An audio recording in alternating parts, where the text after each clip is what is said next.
أعوذ بالله من الشيطان اللعين الرجيم. بسم الله الرحمن الرحيم. الحمد لله رب العالمين والعاقبة للمتقين. الصلاة والسلام على أشرف الأنبياء والمرسلين خاتم النبيين رحمة للعالمين سيدنا ومولانا ومولى الثقلين جد الحسن والحسين أبي الحسن.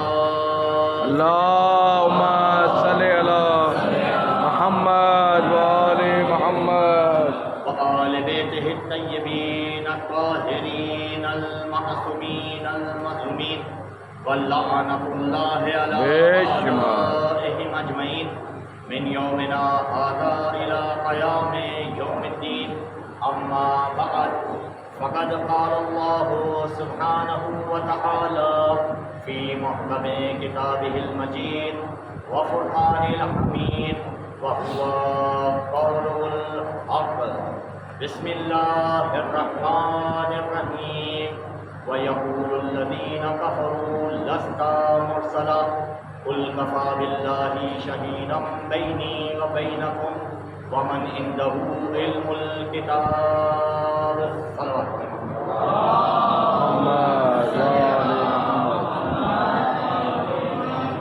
بسم الله الرحمن الرحيم. الحمد لله الذي جعلنا من المتمسكين بولاية أمير المؤمنين علي ابن أبي طالب. اللهم صل على محمد وآل محمد. ارباب اعزاز، معزز سامعین کرام اور بزرگان اسلام، گزشتہ مجلس میں کچھ معلومات پیش کرنے کی سعادت حاصل کی گئی تھی. اسی سے منسلک آج کی گفتگو اور اسی آیت کو کہ جسے گزشتہ مجلس میں سرنامہ سخن قرار دے کے آپ کی سماعت کے حوالے کرنے کی سعادت حاصل کی تھی، لہذا اسی آیت کے ذیل میں کہ جو قرآن مجید کی 13ویں سورت ہے اور اس سورت کی 43ویں آیت ہے، اس سورت کا نام ہے سورہ رعد. سورہ رعد میں پروردگار کافروں کے نظریے کو بیان کر رہا ہے. ذرا سی گفتگو ہے بس ہماری جانب، اگر آپ کی توجہ مخصوص رہی تو انشاءاللہ بہت ہی مختصر سے وقت میں کچھ معلومات آپ کی سماعت میں نقل کر دیے جائیں گے. سورہ رعد میں پروردگار عقیدہ کفار بتا رہا ہے کہ کفار کا نظریہ کیا ہے. اب جہاں یہ نظریہ پایا جائے گا سمجھ جائیے گا وہاں مسلمانوں کا دور دور تک کوئی تعلق نہ ہوگا. جہاں یہ نظریہ پایا جائے گا. نظریہ کفار کیا تھا؟ کفار کا نظریہ یہ ہے کہ وہ کہتے ہیں اور کہتے رہیں گے. یہ جو قرآن مجید میں لفظ یقول آیا ہے یہ فعل مضارع کا صیغہ ہے. پروردگار نے تا قیامت آنے والے کفار کے نظریے کو بیان کیا اور فرمایا کہ بسم اللہ الرحمن الرحیم وَيَقُولُ الَّذِينَ كَفَرُوا. وہ لوگ جو کفار ہیں جو کفر اختیار کیے ہوئے ہیں وہ یہ کہتے ہیں اور کہتے رہیں گے لست مرسلا کہ آپ اللہ کے رسول نہیں ہیں. وجہ ہے آپ کی نہیں ہے، آپ اللہ کے رسول نہیں ہیں. تو اب اللہ کے رسول کو رسول ثابت کرنے کے لیے اللہ ارشاد فرما رہا ہے کہ میرے حبیب ان سے کہہ دو، ان کافروں سے کہہ دو. کیا کہہ دو؟ قل کفی باللہ شہیدا بینی و بینکم. ہمارے اور تمہارے درمیان اللہ میری رسالت کے لیے کافی ہے. ومن عندہ علم الکتاب، اور وہ کافی ہے کہ جس کے پاس کتاب کا علم ہے. جڑیے گا، یعنی اللہ لا شریک ہونے کے باوجود اگر رسول کی نبوت کی گواہی کے لیے علی کو شریک کر رہا ہے کہ نبی کی نبوت کی گواہی ہو جائے. اور میں نے عرض کیا کہ نبی کی نبوت کی گواہی وہی دے گا، گواہی وہی دے گا جو آئی وٹنس ہو، کہ جو چشمدید ہو.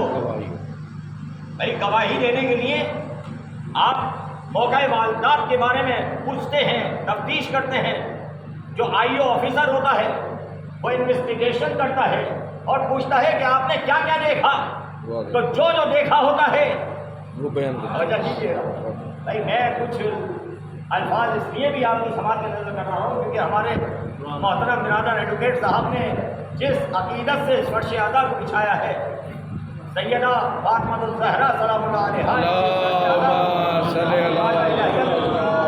اور اسی سے ریلیٹڈ کچھ گفتگو اور کچھ معروضات بھی آپ کی سماعت کی نظر کر دی جائے تاکہ آپ کو اہمیت عظمت رسول سمجھ میں آ سکے.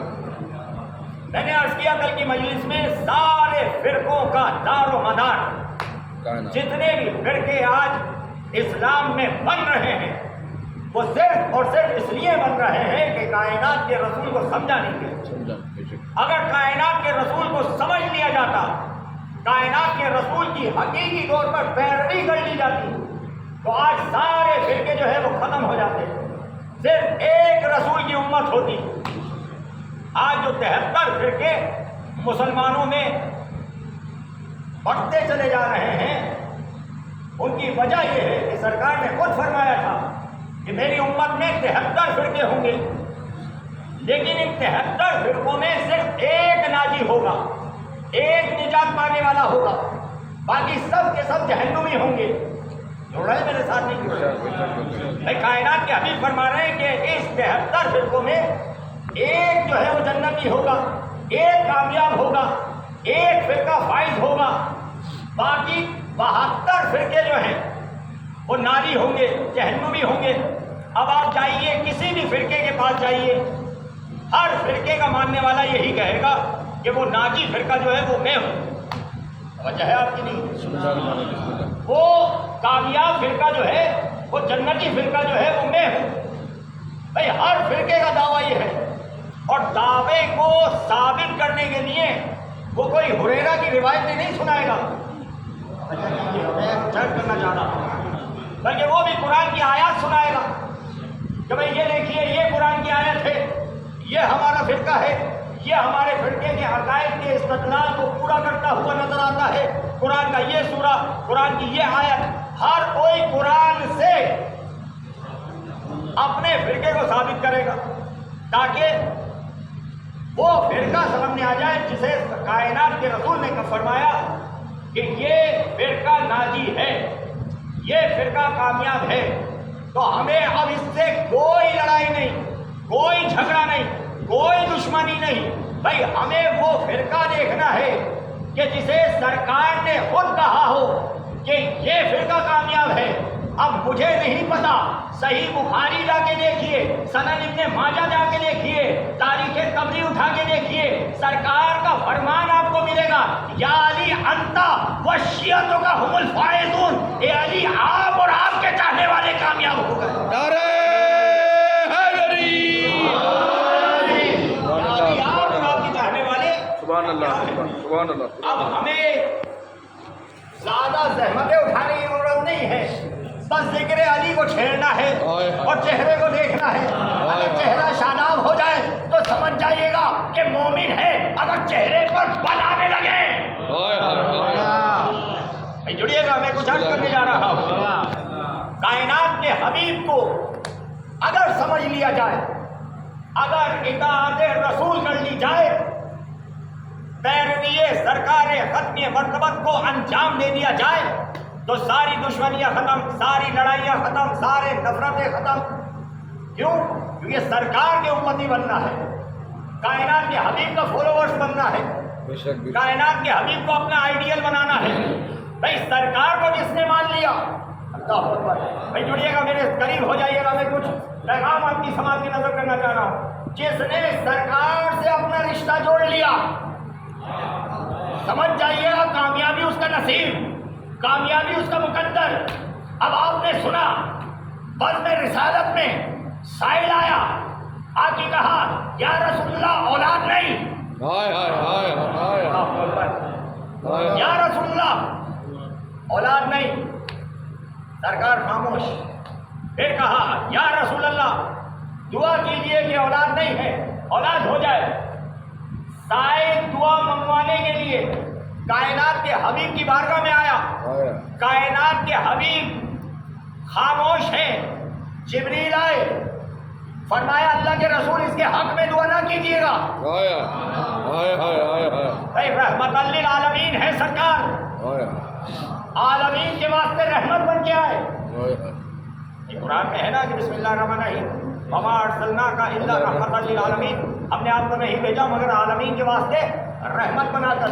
اب جو رحمت بن کے آیا ہو, جو مجسمہ طے کرے رحمت ہو, اس کی بارگاہ سے کوئی خالی جائے تو کیسے جائے؟ آیا ممکن نہیں. توجہ کیجیے گا, بارہا سینکڑوں مرتبہ آپ نے یہ واقعہ سنا کہ سائل آیا, راہب آیا, آگے کہا کہ میرے مقدر میں اولاد نہیں ہے, مجھے اولاد دیجیے. جبریل امین آئے, فرمایا یا رسول اللہ اس کے حق میں دعا نہ کیجیے گا, اس کے مقدر میں اولاد نہیں ہے. پھر دعا کے لیے کہا اس کے نصیب میں اولاد نہیں ہے. پھر دعا کے لیے کہا. واہ رے واہ توجہ ہے اللہ. بھائی, دعا کے لیے کہا, سرکار ہے خاموش. اتنے میں فضائل آیا آیا طے کرے وفا کا نزول ہوا. واہ نہیں واہ نہیں. امام حسین آئے, اللہم صلی علی محمد و آل محمد. کہ اولاد کی دعا کے لیے کہا جا رہا ہے اور سرکار ہے خاموش. سرکار ہے خاموش. آیا آیا امام حسین آگے بڑھے اور کہا ہم نے تجھے ایک بیٹا دیا. آیا آیا آیا کائنات کے حبیب نے فرمایا اے میرے فرزند ارجمن, اس کے نصیب میں اولاد نہیں ہے. اللہ اکبر. واہ نہیں واہ. بھائی آج آپ اس اہم واقعے سے ایک اہم نقطہ لے کر اٹھیے گا کہ لوگ کس طرح سے اس بات کو پاتے ہیں اور اس بات سے غلط نتیجے کی طرف ہمارے مومنوں کے دلوں میں وسوسے پیدا کرتے ہیں اور کہتے ہیں کہ یہ کیسے ممکن ہو سکتا ہے کہ شان رسول کائنات کے حبیب کی عظمت, اتنا بلند و بالا رسول وہ اولاد نہیں دے. اور حسین آئے, ہم نے ایک اولاد دی, 2 اولاد دی, 3 اولاد دی, یہاں تک کہ 7 اولادیں امام حسین نے دی. وجہ کیجیے آخر ہوا تو ہوا کیا, معاملہ کیا ہے؟ بھائی سرکار کائنات کے حبیب عظمت حسین کو پہچانوانا چاہتے تھے کہ تا قیامت حسین کی عظمت سمجھ میں آ جائے کہ کائنات کے رسول اس لیے خاموش تھے کہ حسین آئے اور فرزند دے. ارے جس کے نصیب میں اولاد نہ ہو, جس کے مقدر میں اولاد نہ ہو,